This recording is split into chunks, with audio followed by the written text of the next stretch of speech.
What do you see when you look in the mirror? Your best silly face? The school picture day smile? That look you get when mom tells you to get out of bed for school?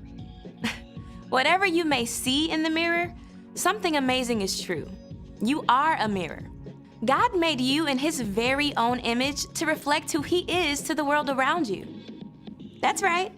When people look at you, they can see a little piece of what God is like. Not the way your mouth is shaped or the color of your eyes, but when you choose to encourage someone, hey, great job today. Others can see God's kindness. When you paint a picture, they catch a glimpse of the God who imagined the whole world. When you help your friend solve an argument, they can see a reflection of the God who made peace with us. The God who thought up the entire universe made you to look like Him. And when you use your imagination, you can show the whole world a little piece of what He's like. That's why creativity is an amazing way to worship God with your life. Because worship is about more than just singing loud. It's all about living loud.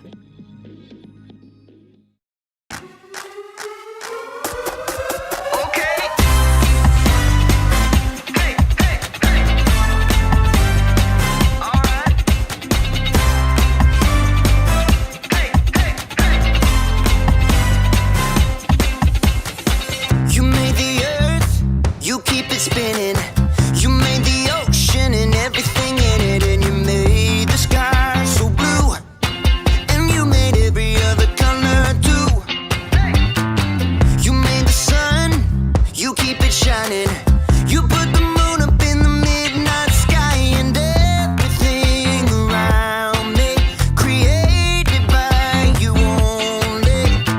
I just wanna thank you, 'cause everything you made is so beautiful. Every single star and every beat of my heart, and it's beautiful. You made my feet, you made my hands, you make me sing and you make me dance, 'cause your love is all around me, and your love is so astounding. I just wanna thank you, 'cause everything you made is so beautiful. Every single star and every beat of my heart, and it's beautiful. Here we go, break it down now. Everything you created with your imagination is wonderful and good, wonderful and good. You're my inspiration beyond all explanation. You're wonderful and good, you're wonderful and good.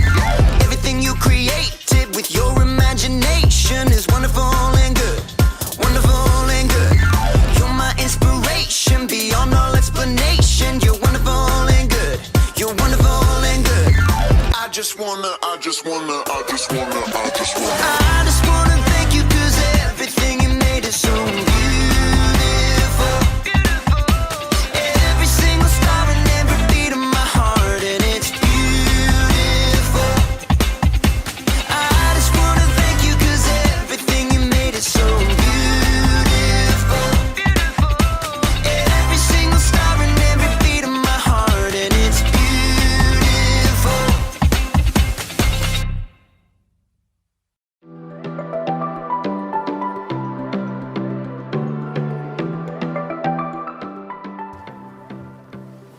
What's up, everybody? My name is Jacob, and today I want to talk to you about creativity, because there's so many different ways to be creative, right? You could be like a creative actor. Alas, poor Yorick. I knew him well. Who's Yorick? You got the wrong skull, kid. Oh. You could be a creative dresser.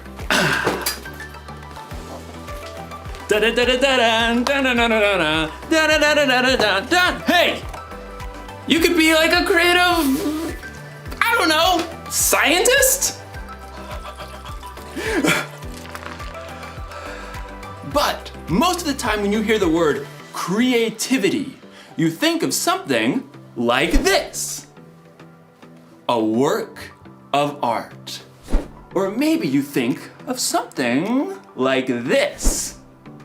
Wonder what's got him so anxious. Oh! Oh! Ugh, ewy.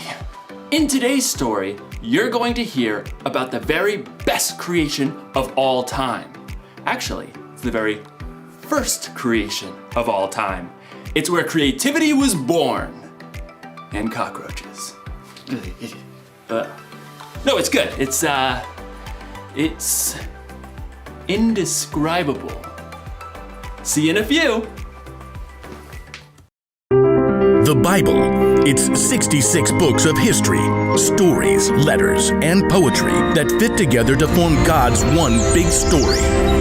The epic adventure of how He created us and loves us so much that He made a way to rescue us. As we travel through the Bible, from Genesis to Revelation, we discover people who met God and found their lives changed forever. Now, for an amazing story. Inspired by the book of Genesis, chapters 1 and 2. In the beginning. The very beginning. Before the first breath. Before the first flash of color. Before the first moment in time. There was nothing. Nothing. Nothing except God. But when God saw nothing, He saw a blank canvas. He saw the perfect backdrop for a work of art beyond imagination. So, God created. From absolutely nothing, He brought forth the heavens and the earth. But there was no shape or form. God's Spirit hovered over the dark emptiness. Then, God called out, "Let there be light." Brilliant light shattered the darkness like golden trumpets on a still morning. Bright rays shimmered and danced in all the hues of the rainbow. God saw the light was good. He divided the light from the dark, calling the light day and the darkness night. Evening and morning together shaped the very first day of all time. Then God said, "Let there be a huge space between the waters. Let it separate water from water." By His words alone, God shifted the waters, leaving a vast arching space above. The sky. Evening and morning rolled past, the second day. God lifted His voice again. "Let the water under the sky be gathered into one place. Let ground appear." Dry land shrugged its way out of the water. Islands and vast continents and gritty deserts and towering mountains. God called the dry ground land, and He called all the gathered waters seas. But God had even bigger plans for this day. "Let the land produce plants, and let there be trees on the land." In moments, tall grasses unfurled across the plains, and giant redwoods shot up from the dirt. Flowers and grapevines and carrots and corn sprouted and flourished. God saw that all of it was good. That evening and morning closed out the third day. "Let there be lights in the huge space of the sky. Let them separate the day from the night." At the sound of God's voice, the blazing sun exploded into being. The silvery moon spun out. Stars and galaxies flooded into space, filling the universe. Pew, pew, pew. God set the sun to rule the day, and the moon to rule the night. And God saw it was good. That evening and morning made up the fourth day. But God wasn't done painting His masterpiece just yet. "Let the seas be filled with living things. Let birds fly above the earth and across the huge space of the sky."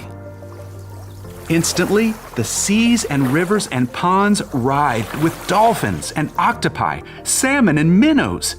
Eagles soared and bluebirds nested, while ostriches stretched their long necks. God saw they were good. That evening and morning formed the fifth day. But God kept working on His creation. "Let there be livestock and creatures that move along the ground and wild animals." At once, animals of every kind appeared. Elephants thundered through the forests, and squirrels darted up tree trunks. Monkeys chattered, and pigs rolled happily in the mud. God saw it was all good. But he had one more creation in mind. Let us make human beings so that they are like us. Let them rule over the fish and the birds. Let them rule over all the animals. Then, with his own hands, God formed the very first man and the very first woman, Adam and Eve. I'm me. And you are you. And this place? It's beyond words. Unlike the animals, God made people in his image to reflect him.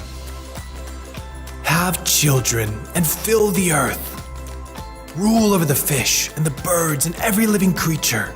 I am giving you every plant on the earth for food.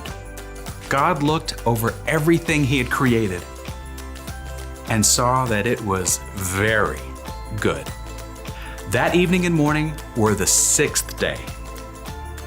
And on the 7th day, God rested.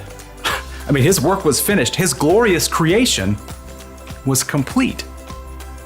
But because God had formed people in his image, they too could reflect his imagination and creativity.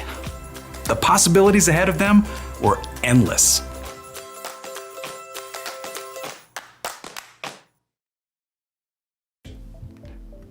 Okay, I just thought of another way to describe creativity. Creativity is imagining what you could do because you were made in God's image. I mean, God created everything, right? He made the stars and the planets and the mountains and the oceans. He made dogs and cats and elephants and ostriches. But when he made us, it got personal. God made us so that we think and feel and act tiny bit like him. We are made in his image. So check it. Imagine looking at yourself in a mirror. That's what God is like. And no, I'm not saying that he has the same hairstyle or eye color, but look a little bit closer. There's imagination behind your eyes. You have a smile that could encourage someone when they're feeling down. And your hands that could help someone lift a heavy load. Ugh. All right. There's no limit to what God can do through you. That's because there's no limit to God's creativity. That's the one thing to remember today. There's no limit to God's creativity. Seriously, take a look this week at the things God has made and let it blow your mind. Look at the stars in the sky and think about how it could take literally millions of years just to visit one up close. Listen to the sounds outside your window at night and let yourself wonder, how do crickets make that noise anyway? And then look really close in the mirror and see how unique you are. See the color and feel the texture of your skin. Look deep in the reflection of your eyes to see a God that made you and loves you more than you could even imagine. That should give us all a lot to think about.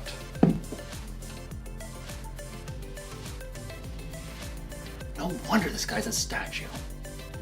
He's thinking about God's creativity. Dude.